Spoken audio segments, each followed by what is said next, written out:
আমরা অন্তর্বর্তীকালীন সরকারকে বলতে চাই, এই প্রজন্মের যে কনফ্লিক্ট আমরা চাই এটা এখনই শেষ হয়ে যাক, এটা আজকে শেষ হয়ে যাক। এই আওয়ামী লীগ নামক ভাইরাস নিয়ে এই বাংলাদেশ আমরা একদিনও থাকতে চাই না। আওয়ামী লীগের অপরাধের ফিরিস্তি অনেক দেওয়া হয়েছে। আমরা সহজভাবে যদি বলতে চাই, 100টা ফেরাউন 100টা নমরুদকে যদি একসাথে করা হয় তাহলে একটা হাসিনা পাওয়া যাবে না।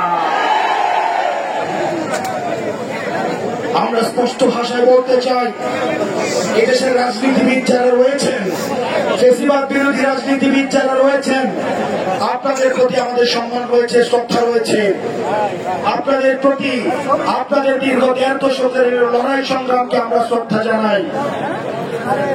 একই সাথে সাথে এই জিনিসটি আপনাদের কাছে আহ্বান জানাই, এই আওয়ামী লীগের চ্যাপ্টারটা 5ই আগস্ট ক্লোজ হয়ে গেছে, এটাকে রিওপেন করার চেষ্টা করেন না। ডক্টর মোহাম্মদ ইউনূস, আপনাকে আলোচনা করতে হবে মুক্তির মায়ের সাথে,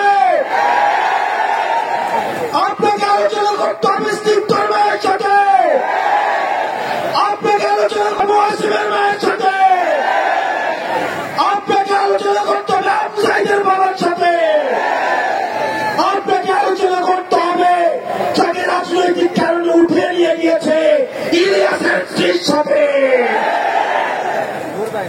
সংগ্রামী সহযোদ্ধা, আপনাদেরকে বলতে চাই, শেষ রক্তবিন্দু দিয়ে একজন ব্যক্তি যদি থাকে এখানে, আরো যদি 1 মাস প্রয়োজন হয়, 1 বছর প্রয়োজন হয়, আওয়ামী লীগকে নিষিদ্ধ না করা পর্যন্ত আমরা এই ময়দান ছাড়ব না। বাংলাদেশ উইদাউট আওয়ামী লীগ। আমরা সেই টাইটেল দেওয়ার জন্য আমরা কিছুক্ষণ আগে আমরা মানুষের সমাগম করার জন্য এই জায়গাটা বেছে নিয়েছিলাম।